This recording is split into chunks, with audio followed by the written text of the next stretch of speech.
What if you could help others to find the power to heal themselves, physically, emotionally, and spiritually? When I started teaching my classes, it was in 2002, and I was just doing past life regressions and contacting the subconscious part. But then as the time went on and we found how powerful this was and what we could do with it, a lot of the students began saying, you know, advanced past life regression doesn't really tell what it's all about. This is so much more than that. We think you should change the name. So it was a few years ago, we decided to change the name to Quantum Healing Hypnosis Technique. Help other people to speak to their higher selves. You can. Dolores Cannon has taught thousands of people from across the world how to use QHHT. Now you can learn her method by going directly to themoreshow.com/QHHT. And don't forget to mention the discount coupon More Talks.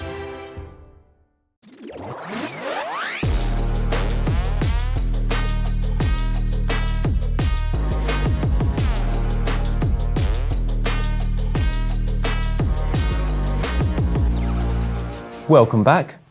I'm joined by David Icke via video link. Now, David is a full-time investigator into what is controlling the world. He believes that reality is an illusion that exists only in our brain and which is generated and manipulated to imprison us in this false reality. David Icke, welcome to the show. Thank you, Kevin. What was your goal 20 years ago? Well, 21 years ago, when it first happened, my goal was to understand the heck what was happening in my life. Because suddenly the Green Party spokesman and television presenter's life was over. And it was a case of trying to, first of all, understand what was happening to me. And that took a while. But once I started to understand what it was all about, which is for some reason I was being given pieces in a puzzle that was showing me what was actually happening in the world compared with what we're told is happening from cradle to grave through the media and education, all these things. My goal from that point on, right to now, more passionately than ever now, is to know as much as I can and to communicate that. Because when you've got people who are kept in mental, emotional, and to an extent physical slavery, certainly financial slavery, by a system that they don't even know is doing it, then it's very important that this information is circulated to as many people as possible. What was the major event in your life when your journey started? What influence did the famous psychic Betty Shine have on you? Well, it was a very short influence, but it was a very, very important one, because that was the moment I knew something was happening to me that I hadn't realized before. What had happened is during 1989, I had been working for the BBC. I'd been working for the Green Party. We had probably the biggest election success, we call it that we ever had in the European elections of 1989. And I was in the media because of that and all the rest of it. But what was going on in the background was something very strange, because throughout 89, and it got more and more powerful as the year unfolded, I got the feeling that if I was in a room alone, I wasn't alone. There was a presence there. And a lot of synchronistic things happened, which led me to a newsagent, not 5 minutes from where I'm talking to you now from. My son, Gareth, who's a big lad now, a little boy then, he was looking at some steam train books. We both like steam trains. And I said to him, come on, Gaz, we'll go and we'll get some lunch. And as I turned to leave the shop, my feet stuck to the ground, like magnets were pulling them down, which, of course, the first time it happened to me, it was very, very strange. And I thought, what's going on? And then not a voice, but a very powerful thought form went through my mind out of nowhere, which said, go and look at the books on the far side. So now I'm completely bewildered. What's happening? But I went with it, not least because my feet would go in that direction. They wouldn't go in that direction. Sounds incredible, but it's true. And so I went along to where all the books were in this newsagent shop. And they were all Mills and Boon. Did they still have Mills and Boon? I don't know, but they did a lot then, romantic novels and stuff. But in the middle of them was a woman's face on a book. And it caught my eye, and I picked it up. It was a book called Mind to Mind, Betty Shine, and I turned over and I read the word psychic. And my immediate reaction was, I wonder if she'd pick up what is going on, what this presence is I'm feeling. So I wrote to her, read the book in 24 hours, wrote to her, went to see her the first time. We had a chat about other dimensions and all this stuff. No problem. Made sense to me. Went the next time, and I'm lying on this bench, because what I'd said to her is not, I've got a presence around me, can you pick it up? I never mentioned that, obviously. I said, I've got rheumatoid arthritis, maybe your hands-on healing could help. But in the middle of this next one, suddenly she reels her head back when she's working on my knee, hands-on healing, and said, my God, I'm going to have to close my eyes for this one. This is powerful. And suddenly she starts saying that she's seen this, seen this figure in her mind that was giving her information for me. And I'm a TV presenter. I'm a national spokesman for the Green Party. And suddenly I'm being told in March 1990 that I'm going to go out on a world stage and reveal great secrets, that there was a massive transformation of human awareness coming in effect, and that I was going to communicate this. And one of the lines was, one man cannot change the world, but one man can communicate the message that can change the world. And that I would write 5 books in 3 years on these subjects. And, my reaction to that is, I don't know anything about these subjects. 5 books. You might be trying to get 5 books in 3 years published, never mind writing. But it happened to the month. And virtually everything, 99.9% of what happened then has happened or is happening. And so Betty was the person that basically gave me that initial understanding that my life was going to change. But then I went, of course, on my own journey. So how is the system we're living in affecting us right now? If you are a few, and we're talking about a network of interbreeding families going back to the ancient world, that have created, in effect, a secret society version of a transnational corporation, where they have a headquarters, which is in Europe, places like London, Paris, Rome. And in each country, they have a network of secret societies and families which act like, take McDonald's. McDonald's has a headquarters which dictates the corporate global agenda. I've been all over the world. You go into in South Africa or Eastern Europe, America, anywhere, and you see a McDonald's, you see the same McDonald's. And this secret society network is the same. The job of each subsidiary network in each country is to control that country's finance, media ownership level, governments, any party that has a chance of forming a government, etc. And its job is to introduce in that country what the central headquarters, center of the spider web dictates. And that's why things happen in the same different countries at the same time, often justified by the same excuses. And the foundation of this, of course, is to keep people in ignorance of that it actually exists, everything's random, and also to keep people as much as possible in a suppressed state of consciousness so that they're operating on a tiny, tiny fraction of their true mental potential. Because if there's a few and you want to control the many, you don't want the many to be aware, open-minded, sharp thinking, sharp in the way that they see things and read between the lines. You don't want that. You basically want a herd of sheep. And that's the goal, to turn humanity, and to a large extent, up to this point, they've succeeded, is to turn infinite awareness having an experience, which is what humans are, by disconnecting us from the influence of that infinite awareness. So basically, we're operating on a tiny, tiny fraction of our ability to perceive and understand. And the education system is structured all over the world to keep young people in a state of programmed sense of limitation of self in the world, to see the world as everything apart from everything else and not connected as it is. And the media, the mainstream media, is taking that same point of observing the world and imposing that 24/7 now over and over again. And, you know, as it's been rightly said, if you're told at a very, very young age, all the way through your life, that 2 and 2 equals 5, and the media is telling you 2 equals 5, all your peers are telling you 2 equals 5 because they've been through the same program, the teachers are telling you 2 equals 5, etc. The scientists are doing the same. There's a bloody good chance that you'll go through your life thinking 2 and 2 equals 5, but it still goes on equaling 4. And that's what more and more people are beginning to understand around the world now. They've been sold a lie and they're waking up to it.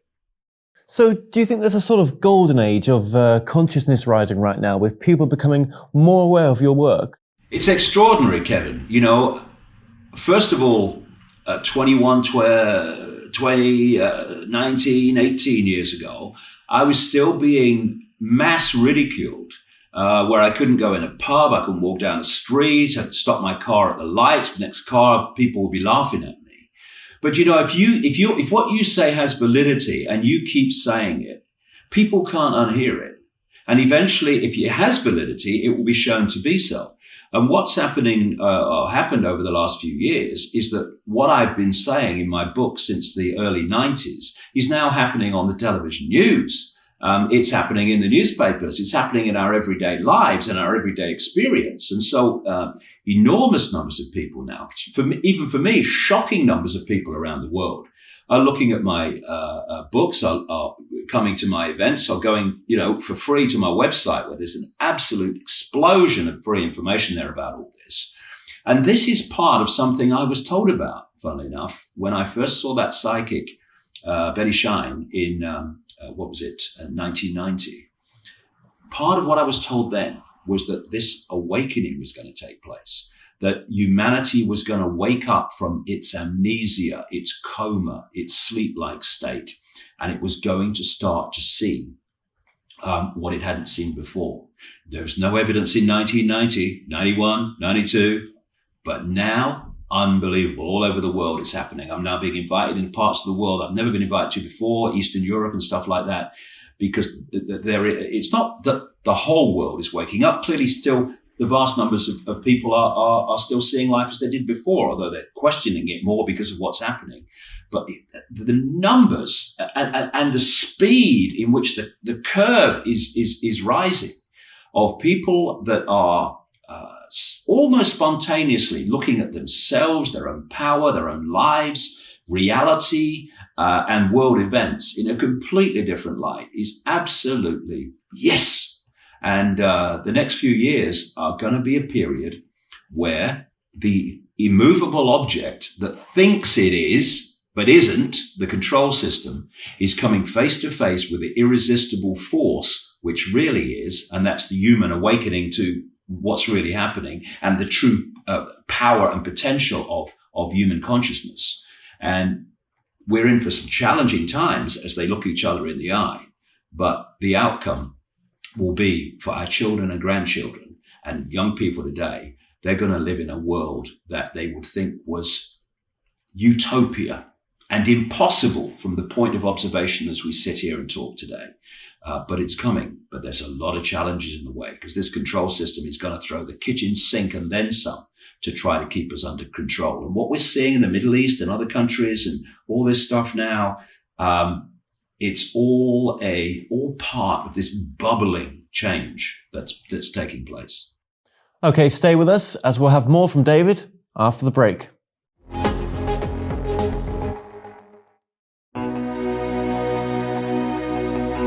You're on a journey right now, a destination where you are headed full of adventure. And all around you are clues pointing you in the direction of your higher purpose and dreams. The signs and synchronicities can be seen whilst on a trip, at your local coffee shop, within your social networks, The road to your success and happiness is scattered throughout the pictures of our days.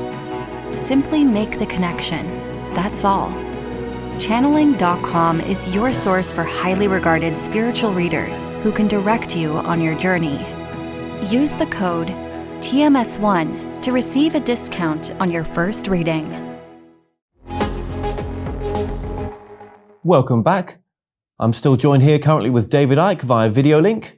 So David, with the mess that's happening in the world right now, what's your view on the future of the financial system? Well, let's look at the financial system because, highly paid economics correspondents and economists in the City of London and all these people, they don't tell you, because most of them don't know, how the system works and what money is. People don't ask that money. They just take it, that question about money. They take it for granted. So let's ask the question, what is money? Well, where does money come from? And people go, well, government, correct? No. What we call money has never existed and will never exist. It's a figment of the imagination called credit.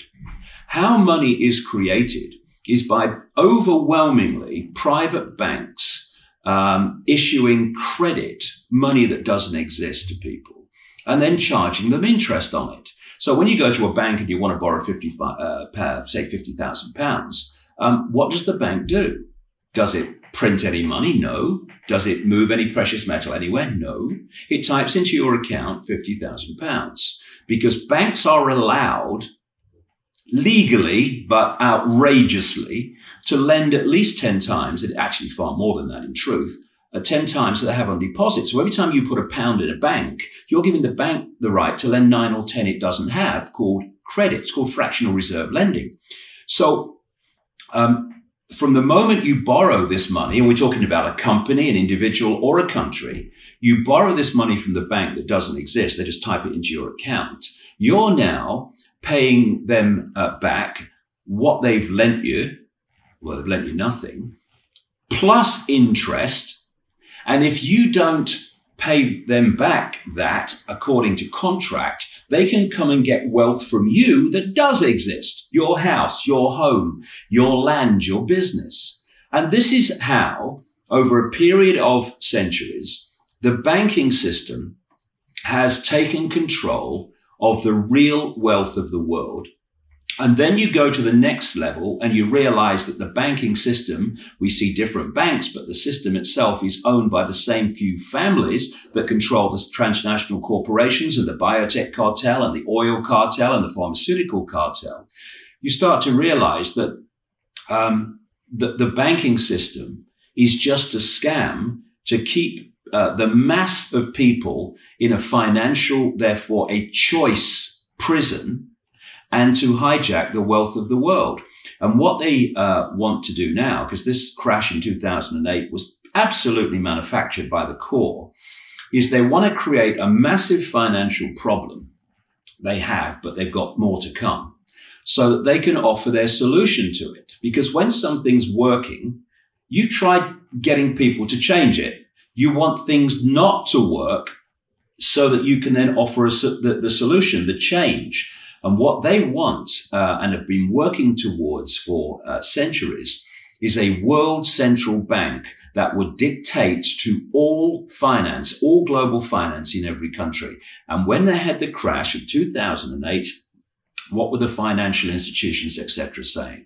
We need a world central bank. And you're going to see that more and more talked about as they crash the economy even more, because connected into that is the manipulation of the Middle East, which has many, many reasons. But one of them is to make the oil price soar beyond anybody's previous understanding of how high it could go. And what will that do? It will crash the world economy. And that's what they want.